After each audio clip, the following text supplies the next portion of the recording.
Qui est Jésus? Qui est-il vraiment? C'est une des questions les plus importantes, pas seulement pour notre vie présente, bien sûr, mais aussi pour l'éternité, clairement. Cette question, c'est la question centrale du Nouveau Testament. Elle concerne tout le monde, les amis, les disciples, les adversaires. Jésus la pose explicitement. Et vous, que dites-vous? Pour vous, qui suis-je? L'Église répond que Jésus est Dieu. C'est peut-être un bon résumé, mais c'est un résumé un peu court parce que ça suppose qu'on sache vraiment ce que désigne le mot Dieu. Que veut dire ce nom? Il est utilisé un peu à tort et à travers dans tous les peuples, dans toutes les cultures. Donc si on dit que Jésus est Dieu, il faut d'abord bien définir, bien comprendre ce que ça veut dire.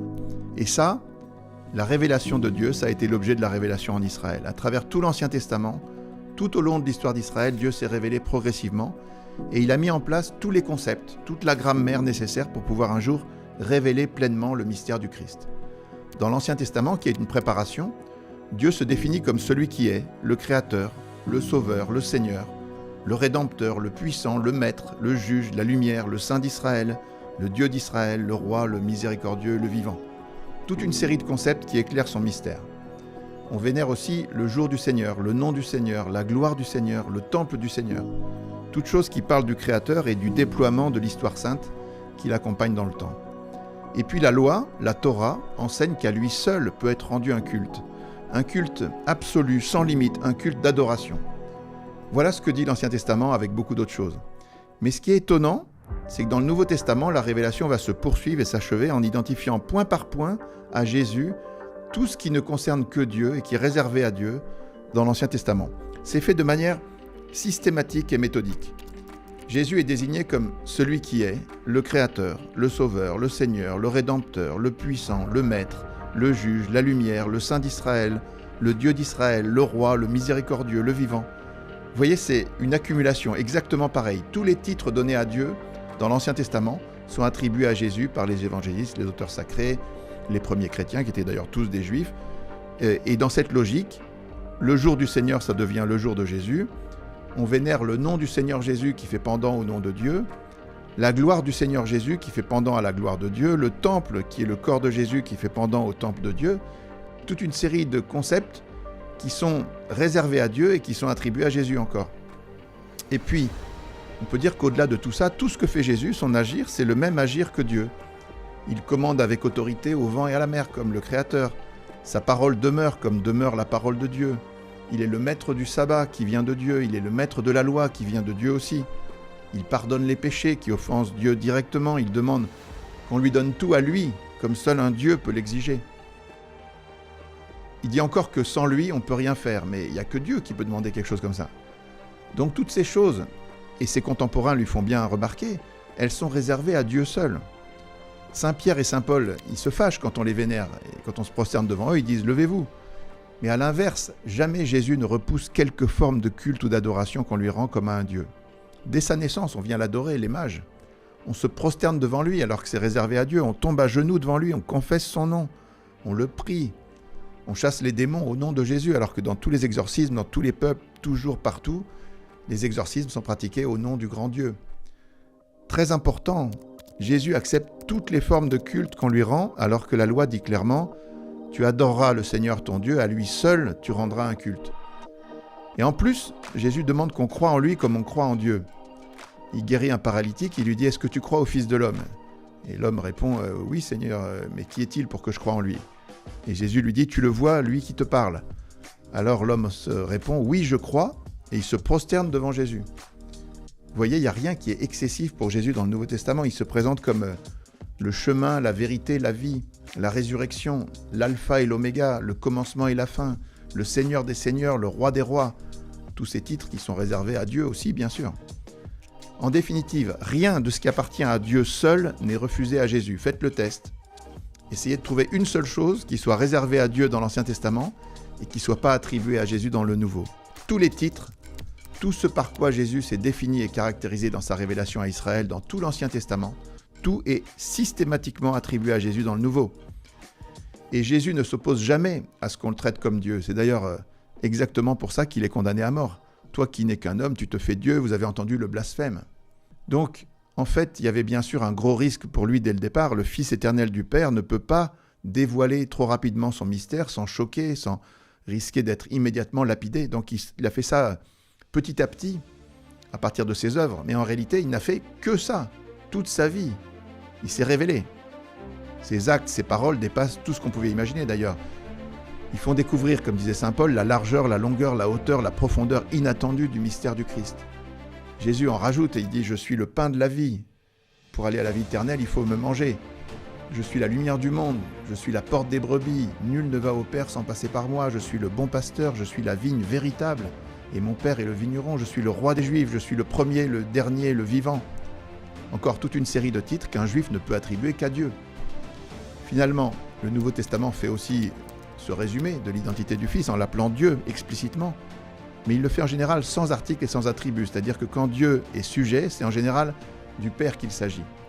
Mais en plusieurs passages du Nouveau Testament, on parle de Jésus en disant explicitement qu'il est Dieu. Par exemple, le prologue de Jean, au commencement était le Logos était avec Dieu, le Logos était Dieu, le Logos s'est fait chair. Mon Seigneur et mon Dieu, Adonai Elohim, confessé par Thomas quand Jésus ressuscite et lui montre son côté. Ou saint Paul aux Romains qui dit que le Christ est au-dessus de tout, Dieu béni éternellement. Ou la lettre de Jean qui dit que Jésus est le Dieu véritable et la vie éternelle. Ou encore Paul qui dit qu'on attend l'apparition et la gloire de notre grand Dieu et Sauveur Jésus-Christ. Il y a bien aussi des moments dans le Nouveau Testament où on dit explicitement que Jésus est Dieu, mais en réalité, on le dit partout, de toutes les manières, parce que toutes les caractéristiques du Christ correspondent à celles de Dieu révélées dans l'Ancien Testament. À chaque instant, tout ce que fait Jésus, c'est de se révéler et de montrer un aspect du mystère de Dieu à travers son incarnation. Et en résumé, ce mouvement de l'incarnation, il est parfaitement décrit dans l'hymne aux Philippiens. Lui, qui ayant la condition de Dieu, ne retint pas jalousement le rang qu'il égalait à Dieu. Il s'est anéanti, prenant la condition de serviteur. Il est devenu semblable aux hommes, il a été reconnu comme un homme à son comportement. Il s'est abaissé, devenant obéissant jusqu'à la mort et la mort sur la croix.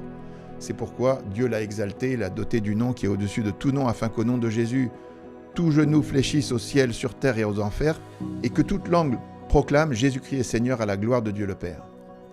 Mais le nom qui est au-dessus de tout nom, est-ce que ce n'est pas forcément le nom de Dieu ? En conclusion, il est clair que Jésus correspond au Dieu révélé dans l'Ancien Testament. C'est ce qu'ont voulu dire les textes. On ne peut pas lire l'Évangile comme le font les athées, les francs-maçons, les témoins de Jéhovah ou les musulmans sans conclure que les premiers chrétiens ont affirmé que Jésus est Dieu. Mais est-ce qu'on peut y croire ? Est-ce que c'est crédible ? En fait, oui. Et on n'y croit pas seulement parce que le Nouveau Testament l'affirme de toutes les manières et parce que les apôtres, les évangélistes, tous les premiers disciples juifs y ont cru eux aussi. On y croit également parce que Jésus a donné toutes les preuves qui conviennent, comme dit saint Thomas d'Aquin. D'abord, il est ressuscité lui-même, bien sûr. Et après tout ce qu'il a fait et tout ce qu'il a dit en se mettant au rang de Dieu, s'il n'était pas digne d'être considéré comme Dieu, Dieu n'aurait jamais permis sa résurrection. Il a également fait des œuvres surnaturelles que personne d'autre n'a faites et que Dieu seul peut faire. Il a ressuscité les morts, il a arrêté les tempêtes, il a changé l'eau en vin, il a guéri les aveugles, les sourds, les muets. Et il continue de faire des œuvres comme ça par tous ses disciples qui agissent en son nom dans tous les siècles. C'est ce qu'on passe notre temps à décrire et à détailler dans l'Action des 1000 raisons de croire. Et le dossier est immense, unique, super convaincant. Alors certes, il faut bien voir, c'est une chose qui est énorme de croire en la divinité du Christ affirmée par le christianisme. Il faut se rendre compte, on affirme des choses énormes. Mais il y a en face toutes les raisons d'y croire. Si on regarde ce qui a été révélé dans l'Ancien Testament, tout ce que Jésus a dit et fait dans le Nouveau Testament, et tout ce que l'Église a confirmé dans le temps avec tous les saints. En fait, c'est dur de croire en la divinité du Christ, mais c'est 1000 fois plus dur de ne pas y croire, car il y a énormément de choses qui deviennent alors complètement inexplicables. Après, quand d'une manière ou d'une autre on se met à penser que tout ça peut être vrai, on peut commencer à essayer de rentrer en relation profonde avec Jésus. Il est venu vers nous pour qu'on aille vers lui. Et Jésus va nous répondre dans la prière, dans la providence, dans les secours de l'Esprit Saint, en permettant une rencontre personnelle avec lui, qui est très convaincante. C'est comme ça qu'on devient croyant, en vérifiant, en pratiquant, en expérimentant. Mais ça, c'est autre chose. Donc, pour revenir à notre sujet, dans cette révélation que le Fils de Dieu fait de lui-même dans le Nouveau Testament, il révèle aussi Dieu comme étant son Père, Abba. Et il révèle l'Esprit Saint qui procède du Père et du Fils comme une troisième personne divine, puisqu'il dit qu'on ne doit pas blasphémer contre l'Esprit Saint ou que son nom est associé à ceux du Père et du Fils dans la formule du baptême. L'Église a résumé cette révélation de Dieu Père, Fils et Saint-Esprit dans le dogme de la Trinité, un mot nouveau qu'elle propose pour désigner ce grand mystère révélé par Jésus d'un Dieu qui est à la fois un et trois. On peut mettre ce concept en lien avec la dernière très belle et expressive révélation de Saint Jean qui dit que Dieu est amour. On comprend que Dieu est un, mais il n'est pas solitaire, car de toute éternité, il est un amour qui se donne du Père au Fils et du Fils au Père. Dans l'Esprit Saint, il y a une circulation d'amour, un don de soi en Dieu, un et trois. Voilà en réalité, en substance, en profondeur, Dieu est amour. Et l'homme qui est fait à son image est profondément fait pour ça, il est fait pour l'amour. Il est fait pour aimer, pour être aimé, pour faire aimer. C'est là, c'est sur ce chemin qu'on trouve la vraie joie et le vrai bonheur. Tout le reste, c'est des fausses pistes. Et ce qu'on attend de nous sur terre, c'est seulement ça, on sera jugé sur l'amour. On est fait pour suivre le vrai Dieu que Jésus, doux et humble de cœur, nous révèle, lui, le Fils éternel qui s'est fait homme pour nous sauver. Jésus dit qu'il est le seul chemin pour aller au Père. Et franchement, il y a toutes les raisons de croire qu'il l'est effectivement, en vérité. Voilà pourquoi c'est important d'essayer de répondre en vérité dans notre vie à cette grande question qu'il nous pose à tous. Et vous, que dites-vous? Pour vous, qui est-il? Il est raisonnable de faire cette recherche. Il est raisonnable de chercher sérieusement à y répondre avec l'aide de Dieu. Et le Christ nous fait une promesse. Qui demande reçoit, qui cherche trouve, et à qui frappe on ouvrira. À vous de jouer donc.